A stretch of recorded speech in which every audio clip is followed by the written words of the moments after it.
Hi. After taking some time to look back on the season opener, what were some of your takeaways from your I feel we played really well. You know, a couple of big plays, and that could have changed the game for us. But I feel like we played really solid. Shout out to Ugo. Individually, how do you think that you played against TCD? Well, I think I played pretty good. I mean, I could do a little bit better, but overall, I didn't give up any big plays, any deep balls. So I tackled really well. So I feel like I've had a pretty good game. Seems like this week you guys were more aggressive than maybe previously. Was that kind of a message for this group this year? Definitely. Coach Hogan's always talking about being a predator and stuff, so we just kind of had that attack mentality from the get-go. I mean, kind of lost a little bit in the second half, but I feel like we picked it back up. But that was definitely a mentality to come out and attack them. It seemed like you were in one-on-one coverage a lot on Saturday. How comfortable do you feel in that kind of situation? I'm very comfortable. Very comfortable in the one-on-one situations. You like one-on-twos, right? That's fine. So I can take that. I'm very comfortable there. Would you rather play one-on-one or zone? It depends who it is. If it's Juju in the glass, one-on-one. If it's somebody else, we can go zone. It doesn't matter. We can do it both ways. Juwan said an area of growth that you guys demonstrated Saturday compared to last year was communication. Everyone not only knew what they were talking about, but was more vocal, and that helped you guys. Did you feel that as well? 100%, because when we did mess up, like they already knew like what they messed up on. They weren't like, oh, like what would I do? So, definitely we communicated a lot better. Even though it's loud and all, I felt like we communicated a lot to get the calls across the whole field. And me and Ugo, we were talking to each other at times, so it was really good. You guys use hand signals as well? Definitely, you have to at this point. And sometimes they might be able to hear you, but they really don't. So, yeah, definitely hand signals. It seemed like the kind of general mood from the locker room was unsatisfied after the game, but were you satisfied with the way that your position group played? Not satisfied, because we gave up about 3 plays that we easily could have stopped, just off of just knowing what to do and doing your job. So, I mean, I felt okay, but I was like, we got to fix some things, and it wasn't big things, but I felt pretty okay with that.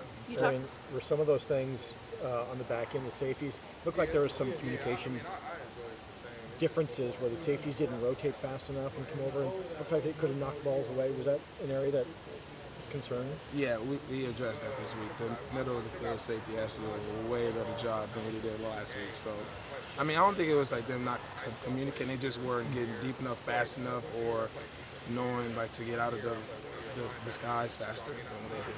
You talked last week that this defense needed to make a statement after the Alamo Bowl, after everything that happened last year. Do you feel like you were able to make that statement? Yeah, we just take away those big plays that I felt like we played really well on defense, and Charles put us in a couple binds, and me and him had to talk about that, and I think we played really well though. I mean, we didn't really get the ball just driven down our throat at any time, so I feel we played really well. What was that talk like with Charles? It gets really intense because he don't like when I come or anybody really come down on him like that, and it's real personal. So he locked me out the house at one point, and he let me back in eventually, but it was cool. Are you guys on good terms now? Yeah, I think I haven't talked to him much since. But yeah. What do you think of the way Troy Dye played?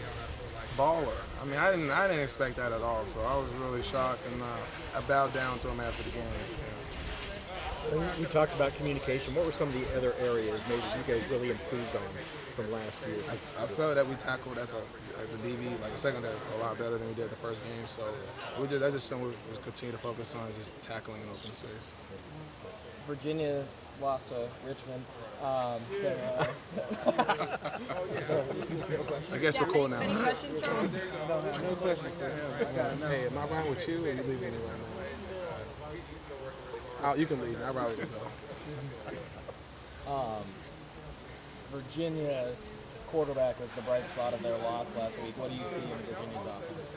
I haven't really watched much of him, but from what I have watched, he likes to run around while he can make every throw on the field. So, I mean, we definitely have to be on our, in a quick game a lot sharper than we were last week. So, just being more aware of what he wants to do with the ball. Is it tough to play a team like that or get all the way hyped for a team that just lost to an FCS school? At this point, we are chasing everybody. We have to prove every week, so we got to come with the energy to get where we want to be. We're not the hunted anymore. We have to hunt people now. So, I mean, it's not hard for us to get out there for anybody. Especially when you're playing a team like this that passes so much, is there any competition between you and Ugo on the other side to see who can break up more balls or pick off more balls? Definitely. I mean, if you get a ball caught on him, it's a problem. If I get a ball caught on me, it's a problem. We just hold each other like that. So, I mean, wouldn't say competition. It's just more like nobody should catch balls on this, and if they do, it better be a 5-yard hitch or something like that. That's it. John Neal was saying this fall camp that you guys will play more guys in the backfield. Do you feel like that helped you throughout the game? The safeties got a lot more rotation than I did, so I mean, I'm pretty sure it helped them.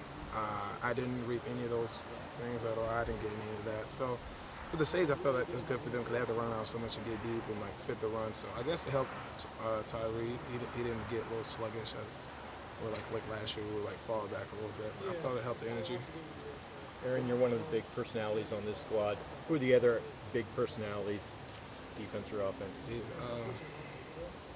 Darren probably, but I mean Royce is like really funny too. I mean he just probably got a whole nother persona for you guys. But I mean I would say Royce. Mark said that Troy's a talker a little bit. Yeah, Troy's pretty funny too. He's a funny guy, but he has DP in his back. He ain't gonna say nothing in the camera like I would. Where did the Charles Nelson 2-point conversion direct snap play come from? Do you know? Honestly, don't even know. I didn't even know they were gonna do that until on Friday when they showed like the middle of the walkthrough. So it looks good. I mean, I don't really mind. Mostly doesn't get hurt or do anything like that. So yeah. Would you ever want to take that direct snap? 100%. Yeah, I'll do that. I mean, I'm not as fast as him, but I think I can make something happen. Thanks. Thanks, Ariane. Thanks, Aaron. Thank you.